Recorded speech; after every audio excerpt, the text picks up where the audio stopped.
Bonjour à tous et bienvenue sur Développement Facile.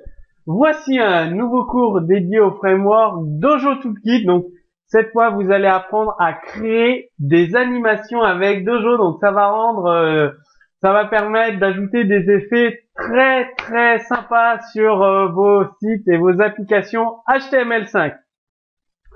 Donc les animations Dojo possèdent les propriétés suivantes comme node, c'est la référence de l'élément ou de l'identifiant du nœud sur lequel est appliquée l'animation, donc une balise div avec un identifiant ou une classe.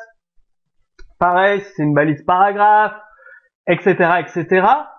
Vous avez délai également, c'est un délai en millisecondes avant le début de l'animation, donc par défaut c'est 0, c'est-à-dire que l'animation commence directement. La duration, c'est la durée de l'animation en millisecondes.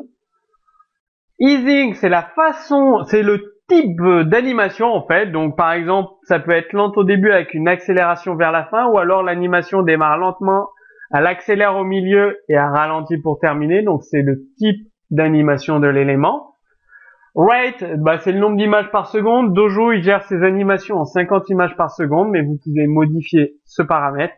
Et repeat, ça détermine le nombre de répétitions de l'animation. Soit vous l'exécutez une seule fois l'animation, soit vous pouvez la répéter plusieurs fois, tout simplement.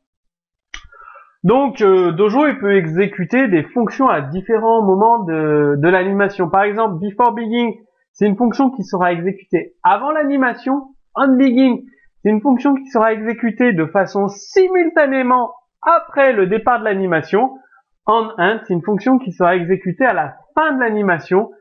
Et onPlay, c'est une fonction qui sera exécutée en même temps que l'animation. C'est-à-dire que vous pouvez exécuter des fonctions pendant vos animations. Donc ça peut être très utile, surtout dans des applications HTML5 très évoluées.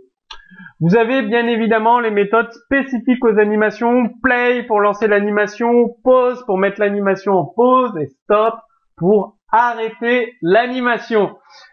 Vous avez une fonction fade-in qui va vous permettre de faire apparaître progressivement un élément. Donc, c'est très utilisé sur des sites internet, la fonction fade-in. C'est pour ça que je vous la donne avec Dojo. Utilisez-la à votre tour. Fade-out, c'est l'inverse. Ça permet de faire apparaître disparaître progressivement un élément. Excusez-moi, je me suis trompé sur le texte. Donc, fade-in, c'est apparaître un élément. Fade-out, faire disparaître un élément. Vous pouvez afficher des animations en faisant des déroulements vers le bas, par exemple pour afficher du texte, pour afficher une image. Donc c'est la propriété fx.wipe-in. Donc l'animation augmente progressivement sa hauteur, ça crée un effet de glissement vers le bas. Bon, cette animation nécessite la bibliothèque dojo.fx, c'est normal. Et vous pouvez faire l'inverse, fx.wipeout, c'est un déroulement vers le haut, donc ça va faire un effet de glissement vers le haut et ça va faire disparaître un élément. Donc cette animation nécessite aussi la bibliothèque dojo.fx. Je vous montre un exemple de code source. Alors, là, c'est tout ce qu'on a vu dans ce cours. Donc on utilise dojo.fx parce qu'on va en avoir besoin pour les déroulements des animations, l'affichage vers le bas ou la disparition vers le haut. Toujours le petit log, le petit debug, page chargée qui s'affiche ici. Donc là, on modifie, on masque le deuxième paragraphe en jouant sur l'opacité à 0. Donc vous voyez, le deuxième paragraphe ne se voit pas. Et qu'est-ce qu'on a fait sur lire la suite? Show peut et show au paragraphe 2 et on clique sur cacher la suite. Ça masque le paragraphe 2. Donc on change tout simplement la duration en faisant un effet fade in, fade out d'apparition. Un petit effet et un effet apparition, disparition. C'est très sympa. Qu'est-ce qu'il y a d'autre? Sur les clics, on affiche l'image avec un effet et on masque l'image avec un effet. Donc c'est exactement ce que je vous ai donné avec dojo.fx wipe-in, la durée en millisecondes et play.